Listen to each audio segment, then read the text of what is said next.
Have you ever walked into work already emotionally exhausted before the day even begins? Maybe there's that one coworker who constantly complains but never takes action. Maybe you find yourself fixing everyone's problems, smoothing over conflict, or carrying the emotional weight of the team. Or perhaps you've reached the point where you're so overwhelmed that frustration starts coming out in your tone, your emails, or your reactions. If this sounds familiar, you may be experiencing something called the drama triangle. The drama triangle is a psychological model developed by psychiatrist Stephen Karpman in 1968, and it explains why certain workplace conflicts repeat themselves over and over again. What makes this model so important for women leaders is that many of us have been conditioned to overfunction emotionally at work. We step in, we rescue, we absorb stress, and we try to maintain harmony, even at the expense of our own well being. The drama triangle consists of three roles: the victim, the rescuer, and the persecutor. What's fascinating is that people move between these roles rapidly, often without realizing it. Let's start with the victim role. The victim role is not about someone who has truly experienced harm. In workplace psychology, the victim role refers to someone who feels powerless, helpless, unsupported, or unable to change the situation. This may sound like, "There's nothing I can do." Management never listens. I'm always stuck fixing everything. This place is impossible. Research on learned helplessness by psychologist Martin Seligman found that when people repeatedly feel they have no control over outcomes, they begin to stop trying to solve problems altogether. Over time, this reduces motivation, confidence, and initiative. Now, as women leaders, we often feel compassion toward people who are struggling, and that's where many of us enter the second role, the rescuer. The rescuer is the person who jumps in to save the day.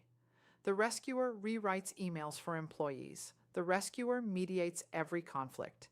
The rescuer says yes when they're already overwhelmed. The rescuer absorbs everyone else's emotional stress. At first, rescuing feels productive. It feels kind. It feels supportive. But over time, rescuing creates dependency. Research consistently shows that women perform a disproportionate amount of emotional labor in the workplace.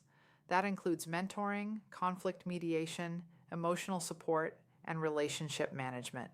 Unfortunately, much of this work is invisible and unrecognized, and it contributes significantly to burnout. Imagine this scenario. A team member walks into your office and says, "I can't deal with this project anymore. The other department isn't helping me." The rescuer response sounds like, "Don't worry, I'll take care of it." But what happens over time? The employee learns that you will solve the problem for them. Your workload increases, their ownership decreases, and eventually, resentment builds. That resentment often pushes people into the third role, the persecutor.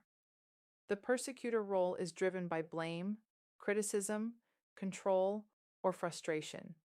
This can sound like, "Why can't people just do their jobs? I'm tired of cleaning up everyone's mistakes. This team never communicates properly." Now, here's the important part. Most persecutors are not bad people. Many are simply burned out rescuers.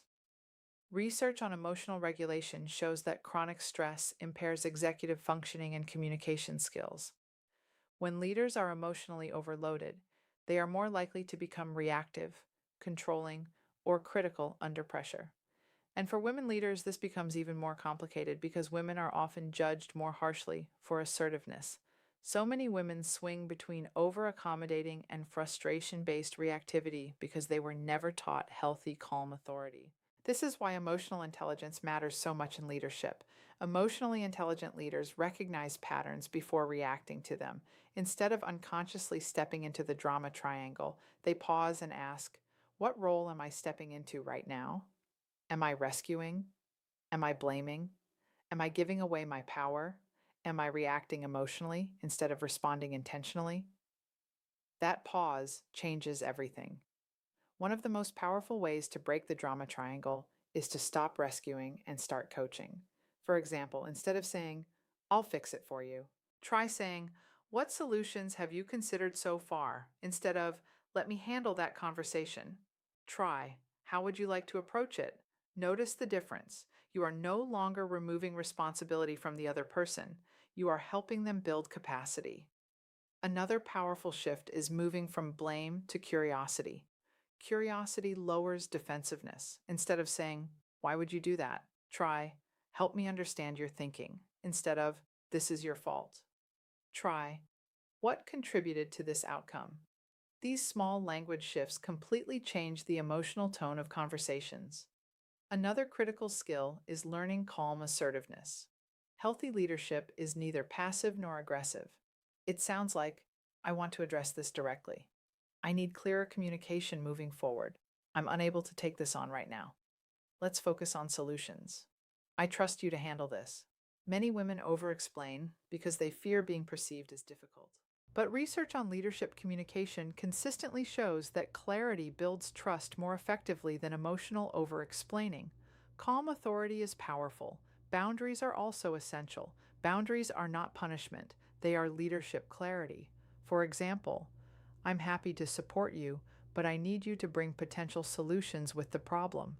Or, "This conflict needs to be resolved directly between the project leads before escalating it further." Strong leaders do not absorb every emotional problem in the room.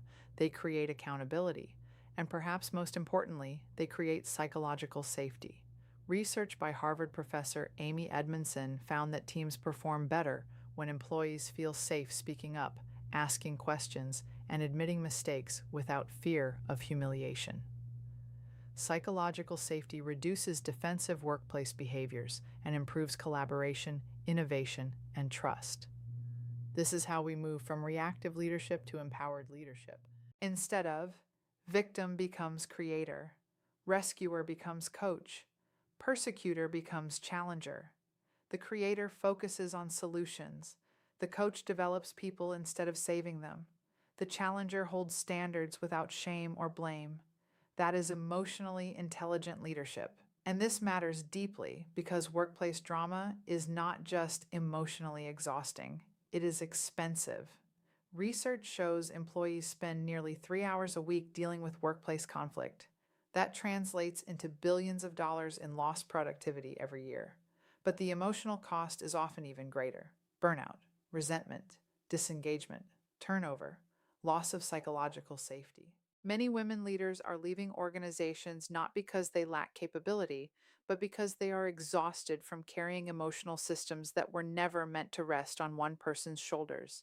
So if you take one thing away from today, let it be this: you do not need to rescue everyone to be a compassionate leader. You do not need to absorb every emotion in the room to be supportive, and you do not need to become reactive in order to be respected. The most effective leaders are emotionally grounded. They remain calm under pressure. They communicate clearly. They create accountability with compassion.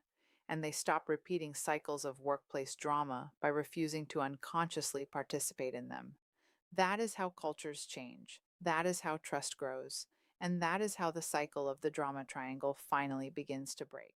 Make sure to like, subscribe, and grab my free leadership workbook, 5 Steps to Communicate with Calm, Clarity, and Confidence at powerofpeacefulness.com. Until next time, take a deep breath, embrace the present moment, and keep walking your path to peace.